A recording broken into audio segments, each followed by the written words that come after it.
rights of the people, the Constitution, our government. And the first question I have for you, when you look at our government today, do you believe that this government today that we have is out of control? Absolutely.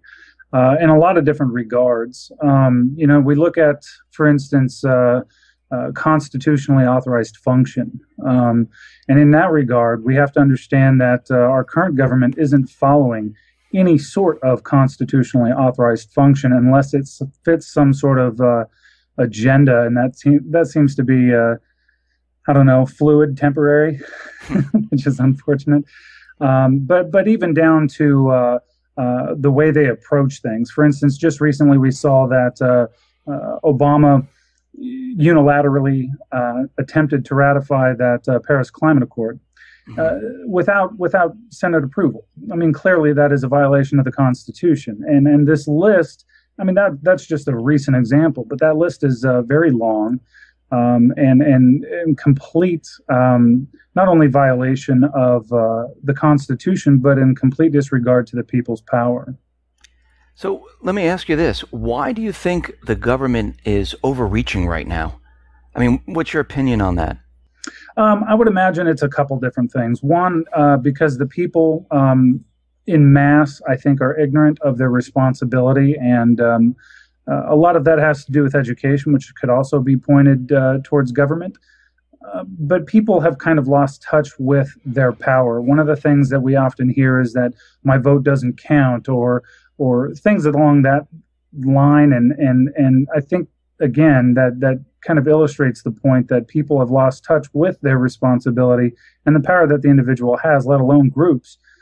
We also believe that, for instance, the federal government has the power or the strongest power, which, again, is just not true. A lot of the power does come locally. It comes on not only in the community, county level, but also the state. And people should embrace that. But unfortunately, because of education or a lack thereof, things like the Ninth and 10th Amendment are completely forgotten.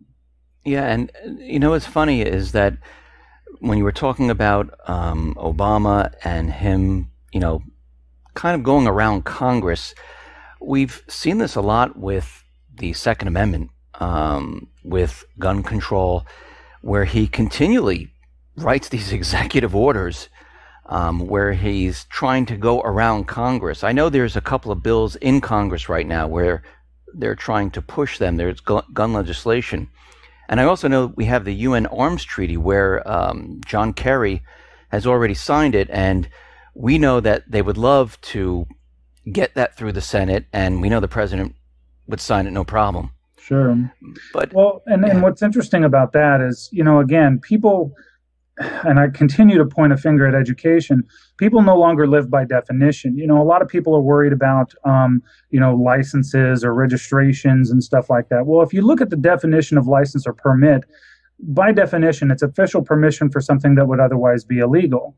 And we know that we have an unalienable right, which, an unalienable right is something that cannot be licensed, adjusted, altered, traded, or taken away in the Second Amendment.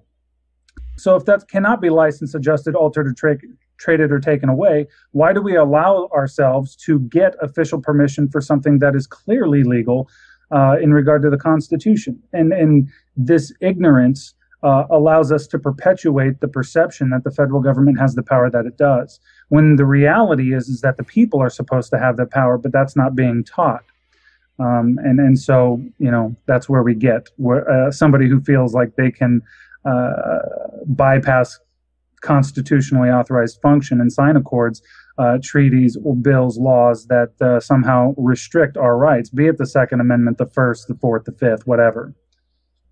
But we do see the government continually violating our rights. They with search and seizure, with the no-knock raids, with police stopping you and searching your vehicle. I mean, all of this is a violation. With the NSA admitting that, yes, they do spy on the American people. They look at your email. They look at your text. They look at pretty much everything. They're really out there admitting that, yes, we do look at all of this, and we're violating your Fourth Amendment, We're violating your Second Amendment. We're violating your First Amendment. And the people, the way I see it, and maybe you have a different opinion, but the way I see it, the people are just sitting back and letting the government do this.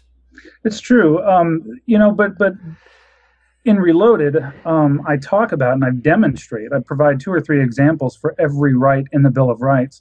There is not a single right in the Bill of Rights that's not being completely infringed upon.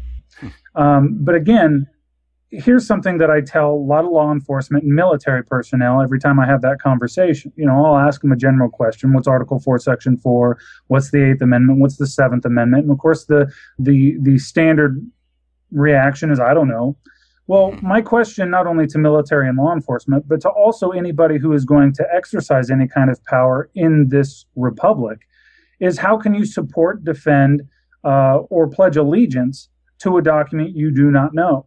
Our responsibility individually is to understand what our power is if we aim to exercise that power. Of course, that's where the rub comes. You'll see a lot of videos on YouTube and a lot of these other video social media sites where you'll see somebody who knows their rights or believes that they know their rights and will somehow have a confrontation with law enforcement officials or what have you. And that's where that rub comes in, because usually one party doesn't know and the other party has either some knowledge or a vague understanding of it. But as a community, as a nation, as a state, as a sovereign people, we have to know what our power is. And a lot of that has to do with understanding words like unalienable, reading and understanding our rights. You can't support or exercise a right you do not know. Therefore, if it is infringed upon and the federal government or anybody says, well, we're doing this for your safety, the ignorant are much easier led. Therefore, it's our task, our job to eliminate that ignorance. And we do that by investing the time and understanding that document. By the way, that document's a very short one. Yeah. It's about the size of a short story. So, call it bathroom reading material if you have to, but I think it's important that we do that. Let me ask you this. So we're talking about the people's rights. We're talking about the government violating the people's rights. Why is there such a push for the government to remove the weapons from the people? Why are they making such a strong case right now? Well, of course, they'll tell you it's for your safety. They always do that. Right, it's your safety. But we're turning into a nanny state. Here's the situation. Why do law enforcement officers have firearms? Why do military have firearms? And why are they always trying to get the better types of firearms, the more efficient firearms? Because it makes them a powerful weapon. It's a lot harder to infringe upon rights or to seize power or to force unconstitutional mandate when you have an armed, educated populace. And the founders knew this, and they said this repeatedly in numerous different ways and in numerous different documents. Of course, these documents are also not taught in high school or in grade school. You can find that information in your higher level courses in regard to college, especially in your advanced degrees, if you seek that information out. But the vast majority of the people are not in advanced degree programs. The vast majority of the people are high school or less. Therefore, the ignorant masses prevail. It's easier to lead and or seize power. Power is not created, it is exchanged. And that's, I think, something that's very important for us to realize. A population that has weapons, is the government afraid of that? I think our current government is, absolutely. I think that is evident by things like the MIAC report and the Virginia Terrorism Threat Assessments, DHS Terrorism Threat Assessment, and so on. I don't think traditionally that was the case. Obviously, our founders thought that an armed populace was a peaceful one, but governments, for the most part, are. You look at situations throughout history where you had an armed populace that were able to make change. Yeah, if you're seeking to retain your power structure, the last thing in the world that you want is either an educated or an armed populace, or even worse, an armed populace led by an educated and knowledgeable leader. That's actually right there one of the most dangerous scenarios you can have. I just want to stay on the subject for one more second. Sure. When we talk about the Second Amendment, the government continually puts out the idea that it's for hunting, that it's for just for militia. Actually, in the Common Core, it seems like they're rewriting a lot of the rights. They're shortening them, abbreviating them, putting a spin on them. And I see what they're doing. They're teaching our young to think that, oh, look, you really don't have these rights. This is what it really means. And I can see already that they're trying to teach them that they're privileges. They're not rights that you're born with. What is the Second Amendment? Is it for hunting? Is it just for militias? Absolutely not. Here's the thing, and this is what, again, education, but everybody in the United States of America, every American citizen, is a defender of not only their own personal sovereignty, but their community's sovereignty, their state sovereignty, and of course, national above that, and usually in that order. When our founders were around, hunting was what they did. They didn't go to the grocery store. They didn't have, cow mills and all these other things going on. Hunting and farming was a part of their everyday life. That was commonplace.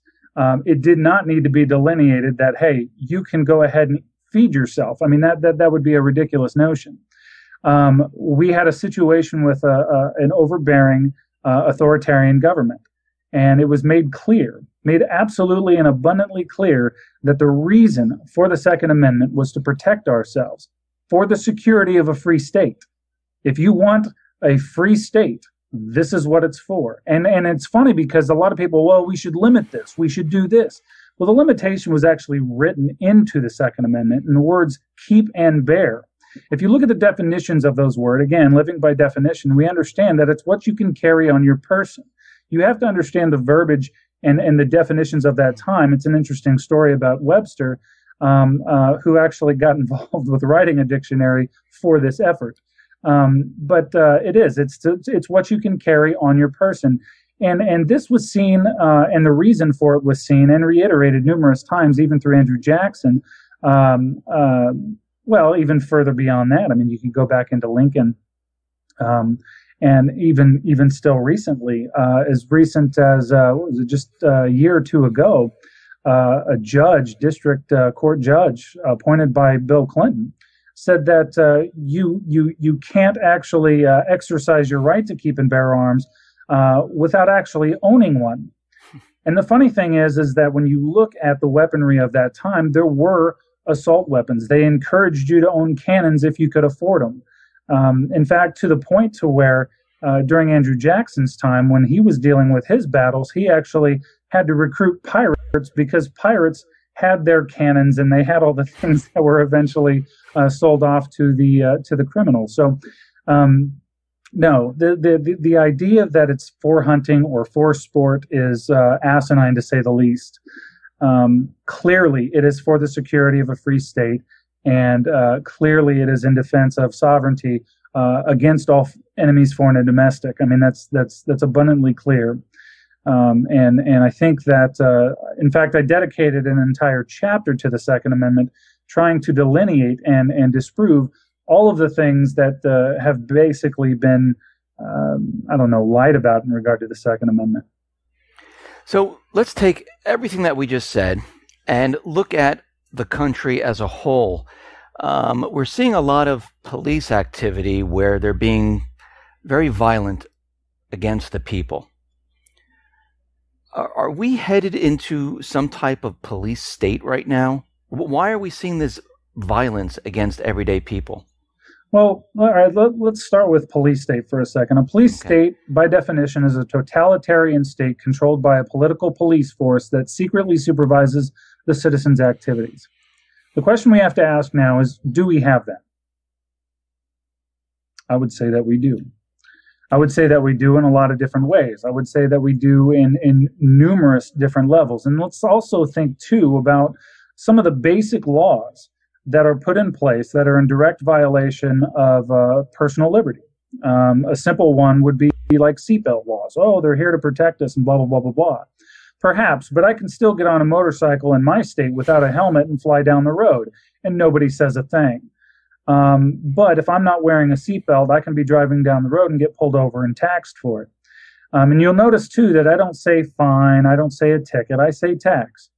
As we've seen the nation over, a lot of these arbitrary laws are put in place, and we have seen people whistleblow the idea that the quotas and things like that are put in place to collect certain revenues. I've actually had on some of the shows and stuff that I've been on, law enforcement officials flat out say that they have been told, we're going to pass this law because we need to generate some revenue for such and such a program. So absolutely, police state in all sense. We are, of course, we could talk about totalitarianism as it relates to authoritarianism versus the oligarchy. Well, an oligarchy in its primal form and in practice is really no different than a dictatorship, which is, of course, authoritarianism. And it's not even me talking about the oligarchy. That has been proven in academia.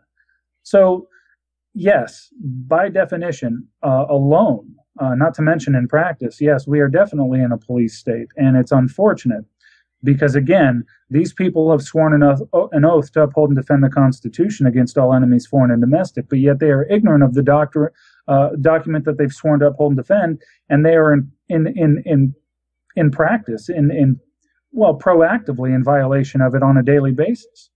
There's a lot of talk about the federal government trying to federalize the local police with grants, federal money, and we can see that the police are getting a lot of military equipment, surveillance, tanks. I mean, I live in a very small town, and I can't even believe that we actually have one of those tanks. Actually, it was sitting in front of an elementary school, so the kids could see it, which I think is absolutely ridiculous because there's very, very little crime here.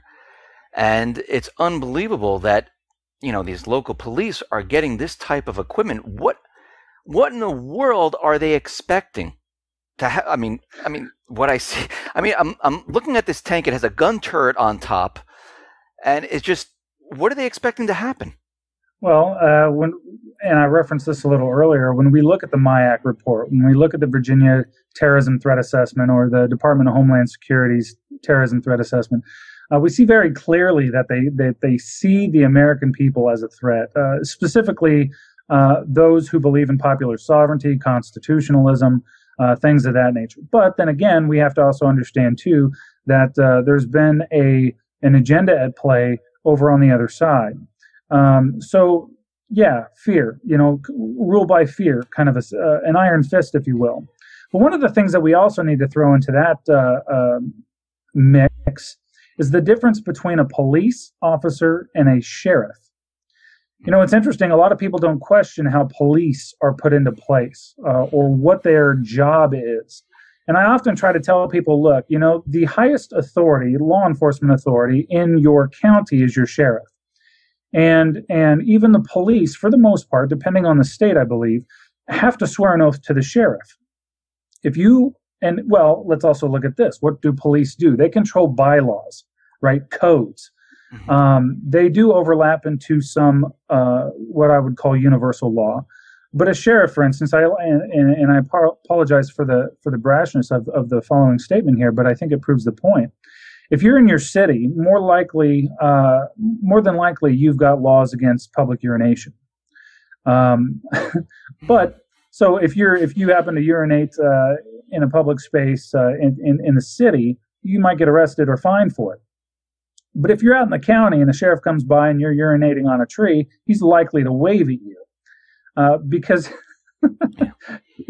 we're starting to get into constitutional law. And in constitutional law, the way it's really set up is that if there is no victim, there is no crime, essentially.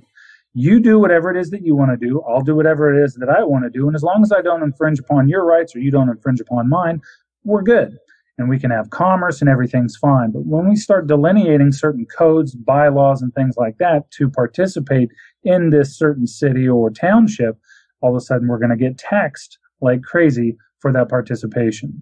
And, I don't know if that necessarily answers the question, but, as we're seeing this evolve, this federalization, we're witnessing an undermining of local police, and we've seen this numerous times in regard to people funding certain riots or demonstrations, and nobody's going after the people funding them, but yet the local PD is overloaded, and the feds or the state are looking at that saying, see, you can't handle your business, so we need to do this. Here's the problem, here's the result, let me create the problem. And we're seeing this time and time again, but again, nobody's wanting to tear this apart. We have, and this is a statistical fact, the vast majority of the people now have the attention span shorter than a goldfish. Mm-hmm. So we're watching the news, we're being fed all this stuff, plus factor in the Google effect. It's very easy for people to forget or to want to research or to really examine. We're just going to listen to what the media tells us and then move on. It's very interesting. They keep telling us that there's terrorism all over the place. And I do believe their message continually gets mixed up, because they're telling us, like in San Bernardino and in other areas or Orlando, someone came in and they shot up the place. And first they come out, oh, it's terrorism, he's radicalized or whatever. And then they tell us that to keep you safe, we need to take your weapons away. Well, wouldn't it make more sense to give every single person a weapon? I mean, think about it. If that person who was doing that act walked into an area and everyone was packing, would that person open fire? Because they would be like 50 guns pointing at this one person. So when I see these events, I see them and I say, wow, their message is really mixed up. I mean, people are really going along with this, take away your weapons, we'll protect you. Well, you didn't protect the people in the club. You didn't protect these people. So how possibly can the government protect us? The government can't protect you. We also have to remember, too, that in regard to police, they do not preempt anything. They always respond. Mm-hmm. When a shooting happens, they show up later. So people are already hurt, people are already dead, and then they're going to show up and do it. They cannot protect you. Statistically speaking, you are your best defense, period. And we see this time and time again. When was the last time we saw some sort of mass shooting at a gun show? Doesn't happen. But anywhere they take away firearms, we see these problems. The thing we also have to factor in is our basic human nature. We have something called fight or flight. We want to protect ourselves, self-preservation. Somebody wants to accomplish a mission. He wants to be able to do it. He or she wants to do it in the most effective way possible. You're not going to walk into a place that's automatically going to defeat your mission. So it's very simple, but I think it's been overcomplicated. When we look at national statistics, you factor in all the guns, all the people, all the crime. Over 99% of all firearm owners have never done anything wrong ever in regard to firearms crimes. And it's actually higher than 99%. So why are we going to punish the vast majority of the people for the mistakes or atrocities of one? It doesn't make sense. And it's honestly unconstitutional as well. So, do you feel that we are facing the same exact problem as our founding fathers? In many ways, I do. From the list provided by guys like Franklin and Jefferson. If you look at the Declaration of Independence, for instance, one of the coolest exercises I invite anybody to do. Everybody knows the preamble, but if you look at the long list provided in the Declaration of Independence and look at it objectively, you'll see that the vast majority of the things that they listed are the things that we are in fact dealing with today, even down to, and you can expand upon it, things in regard to corrupt corporation, overbearing and manipulative banks, and so on and so forth, but down to the oligarchy and how they are approaching the people in general. Absolutely. And in fact, in Reloaded, I also give an interpretation. I wrote out an interpretation of the Bill of Rights in modern words. so that way it's not missed. Mm. So it's absolutely the list minus maybe a couple of points is pretty much where we're at in regard to where our founders were. But one of the other things that we have to understand too is that history is cyclical. There are cycles that we are subject to. In fact, another one of the things, and you'll see this in the book as well, where I was able to basically pinpoint the economic upheaval in a coming war because of the cycles at play. History does repeat itself with mathematic precision. We just have to look at it objectively to understand what that means.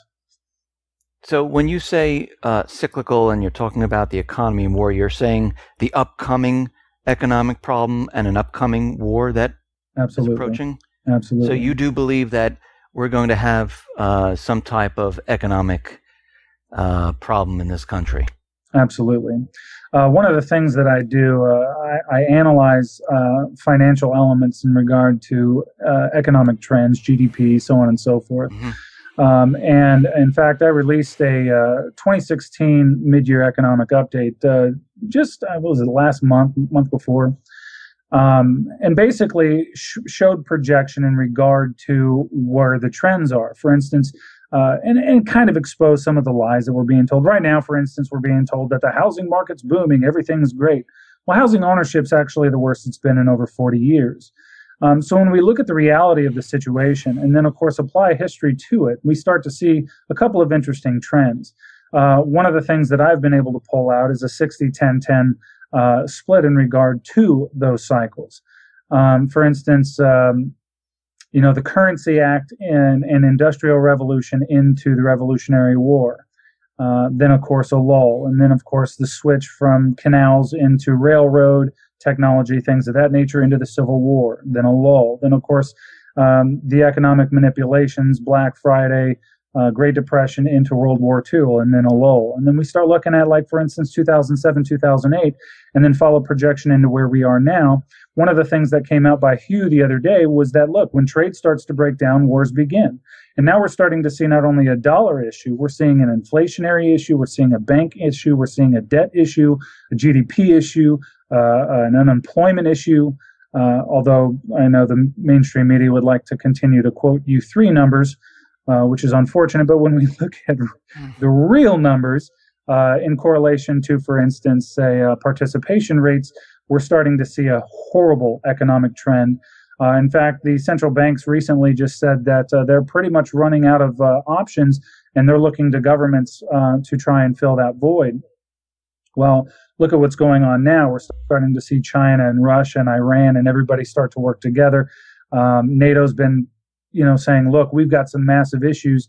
And what's interesting is, when I started talking about this was in 2004, and pretty much the vast majority of the things in that regard have come to pass. Not because I'm a soothsayer by any stretch, but it's basic math.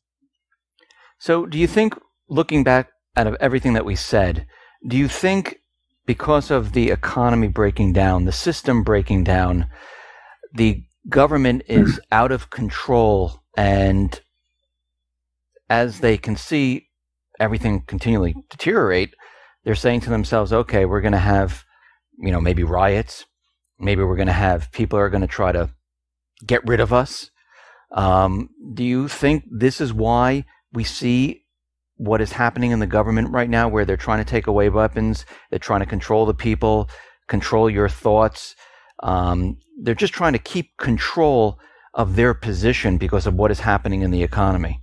That's going to play a part in it. But what we're starting to see, I think, the world over, is this divide between popular sovereignty and globalism. There are two basically schools of thought, and then you start getting into Keynesian economics and so on and so forth. But essentially, if we're really going to try and boil it down into simplicity, you have two schools of thought. You have this globalist, interconnected thought process, and then you have the popular sovereignty process, where we can exchange, we can have commerce, but essentially I want to do what I want to do. I want to be in control of my destiny. I don't want to have state control of my innovation or what have you. And we're starting to see this. I think Brexit is a really good example of that. In a lot of ways, this election is a really good example of that. Just even not even so much the candidates, but the division of the people. We're starting to see that divide. It's becoming a lot more apparent. And unfortunately, what we're seeing, and I think this is a part of it too, is that the numbers are pretty much up the middle when you look at it in the grand scheme of things. Unfortunately, when you have a 50-50 split like that, one side's got to give. There's going to be that rub as one side's trying to push for that dominance. And, this was stuff that, they've seen coming for a long time. I think a lot of people have seen it coming for a long time in regard to those who research and definitely in academia. So absolutely, you see strife down the road, you want to prepare for it accordingly. But that's also, too, I think, probably the best advice for anybody who is reviewing any of this information. I mean, we're seeing state and even federal governments, independent agencies and stuff like that saying, prepare for disaster. We're seeing that all across the board. Germany just last week said, hey, you know what, natural disaster, war, whatever it is, you should be prepared. At least have 10 days worth of food, at least do this. And I think that's probably the greatest advice ever. So you mentioned elections, and I just want to ask you a question. We know this powers that be, they want it to go their way. Sure. They have a candidate in mind. I don't really care, between the two candidates. It makes no difference to me, as long as they work for the people. And my whole take is if the central bank is in power, they're running the show. It's the shadow government, the elite, whatever people like to call them. If the election doesn't go the way they want, do you think there could be some type of an event? Do you think they might postpone the elections? What do you think might happen during this period? That's a really good question. There's a lot of variables at play here. What they've also determined too is that if one of the candidates die, it might even suspend the election altogether. Which creates a couple of issues, especially in regard to, say, for instance, Hillary's health or the boldness of, say, Trump. Both are creating or have created a lot of enemies. So there's that. There's the fact that it may not matter anyway, regardless of who's in power. We've got a situation where the yuan is going to be included into the global basket of currencies. And nations are already and have been for a while trying to dump the dollar as best they can to jump on board with, like, say, the BRICS or the AIIB. China and Russia are making a power play as we speak. And we're starting to see a lot of that unfold. The dollar is going to be decimated. Our economy is going to be trashed. So, there's a lot of factors coming into play here. How the election unfolds and the aftermath of it, I think, depends a lot on what's going to happen externally just as much as internally. Regardless of who wins the election, provided the election does go, which I would imagine it will, a lot of people are going to be angry anyway. Mm-hmm. So we're going to see some, probably domestic strife, as we have been seeing, but I think it's going to be elevated. We've got a couple of situations at hand, and we have to again look at it as a bigger picture, not as an individual piece. We're headed for some rough times, I think, no matter what. And you're mentioning rough times, and you mentioned war before. How does war fit into this? Why do you think? I mean, we're seeing a lot of U.S. provoking around the world right now. I mean, we see it in the South China Sea. We see it, the Middle East is a complete mess. We see it in Eastern Europe with the NATO buildup of military assets and troops. We see, on the corporate media, they just continually mention Russian aggression, and they're continually building this up. Why do they want war? What benefit would that give them? There's a lot of benefits from war. Going back to Thomas Paine, Thomas Paine mentioned how it's not taxes that are a result of war, but that war is a result of taxes. Basically, power and influence. Of course, it's great for economy. It's great for revenue. Any kind of sustained war can be argued in great part that World War II is what pulled the United States out of the Depression. So it's good business. And there's a lot of other things that come. That's unfortunate, but it's true. And the whole world now is dealing with a debt crisis. So the whole world is very interested in trying to fix this. We also have, depending on who you want to listen to, population issues, sickness issues, disease. Just overall, you look at some of the rhetoric from people like, say, again, the elite, who talk about overpopulation and wanting to depopulate, and it's okay if massive swaths of people die. It plays into it a lot of ways. Not to mention the fact, I mean, you were talking about manipulation into other nations. You look at like Venezuela, look at Iran.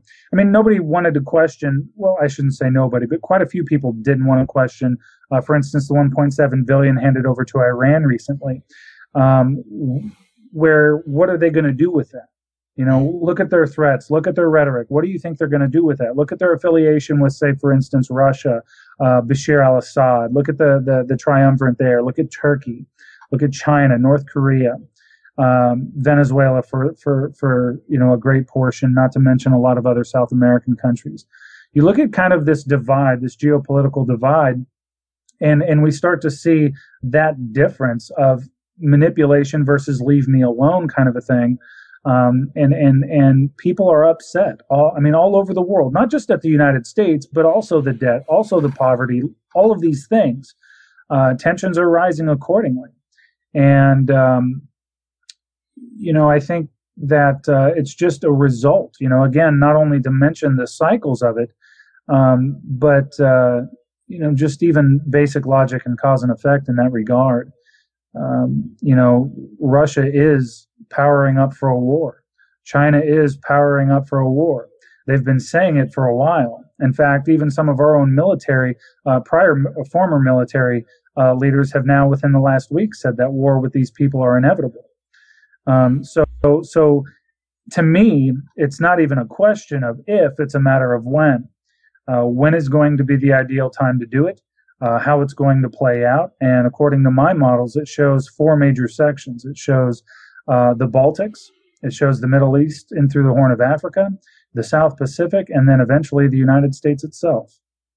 Wrapping all of this up, I think it was Thomas Jefferson who said that I've given you this freedom and you're going to have to fight for this freedom once again. And I believe he thought the freedom will last about 100 years or so. But I think we've gone further than that. Do you think right now the people will have the ability to fight for their freedom once again? I do. And I think that's a historical norm. I think people, once they get a taste of freedom, they want to retain it. I don't think that people in this country today are free. We talk about the land of the free, home of the brave. I would like examples of that. Again, our entire Bill of Rights is entirely infringed upon, and nobody's being brave enough to stand up and do anything about it. There's been talk of Article 5s, overthrowing the government, things of that nature. But I often use this example as a retort, that it would be like trying to learn to fly in a dark basement using a washing machine. You cannot, and this goes back to what we were talking about originally, you cannot support and defend or exercise or anything in regard to your power, things you do not know or do not understand. There will come a time when that type of action will occur. Again, that's not a matter of if, it's a matter of when. There has yet to be a nation in the world that has not collapsed at some point in time. And for instance, I mean, you look at fiat currencies. There has yet to be a fiat currency on the planet that hasn't destroyed itself and ripped its economy along with it. And sometimes, of course, that nation that holds it. But you have to be knowledgeable about what it is you are fighting. A lot of people, for instance, will tell you that we live in a democracy. That is 100% inaccurate. Article 4, Section 4 states clearly that we're a republic. But ask somebody the difference between a republic and a democracy, you'd be hard pressed for a straightforward answer. Um, the time, and I would say the time should have been started a long time ago, but is to re-educate ourselves about what it is that we want, what it is that we believe in, and what it is that our founders fought so hard for. But there's also, too, we talk about education, this undermining of what the founding fathers stood for. I've seen in the last year numerous stories and articles and statements in regard to how our founders were racist bigots, define irony. When the truth of the matter is nothing could be further from the truth. Most of our founders were abolitionists, and they were able to defeat a system that had been in place for thousands of years in under 74. That's amazing. And nobody looks at it that way because we're not told to look at it that way. We talk about, the strife within our population. We're talking about reparations and stuff like that, but nobody wants to look at the fact that a good portion of whites would actually be subject and privy to reparations if they were enacted. History again, and it's funny. So again, knowledge is power, and I'm a big believer in that. And so that's one of the things that I like to do is spread knowledge, or at least a perspective to consider. So, David, thank you very much for being on the X22 Report Spotlight. Once again, how can people see your work? And just give them your website URL. Sure, in AmericanWarning.com, AmericanWarning.com. And they can see your podcast every Tuesday and Thursday between 7 and 7:30. That's right. We're live between 7. It's actually an hour long. We start at somewhere either around 7 or 7:30. But it's available on iTunes, Google Play, Stitcher, Player FM. We run a live chat over on YouTube, so they can be a part of the conversations and mingling and interacting with others over there. So, all right. Of course, we're on social media as well. So seek us out there. David, once again, thank you very much for being on the X22 Report Spotlight. Thank you, Dave.